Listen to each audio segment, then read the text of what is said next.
баланыкы жаман. Баланыкы жаман. Туугандар, биз Египетте жүрө берип, көп нерседен артта алып кетип, биз Кыргызстанына келип, Алла бекер балабызды оорутпаптыр. Алланын ар бир нерседе хикматы, сыры бар. Кирип чыгып ошол жашоодон Алла Таала көрсөтүп атат. Карасак, балдарыбызчы ата-эненин эси жоктугунан улам балдарыбыз балача дагында бир эркелей албай калыптыр. Балдарыбыз, мен ушуга аябай зээнимге келип атат, кабыргам кайшып. Бала сыяктуу эркелей албай калыптыр да. Кээ бир ата-эненин балдары уруша берип, тытыша берип, баягы балалык жок, эртеле эметип кеткенде, жетилип кеткен бала байкуш. Жүрөгүн алып койгон ал бала. Туугандар, ата-энелик жүк оор жүк болот.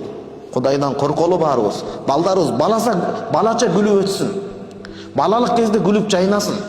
Канчалык баланы, албетте, мындай бир дердеңдетип эмес, таанышмандуулук менен кошо сүйүүгө чулгап ороп чоңойтсок, ал бала гений болот. Оюн ачык айтат.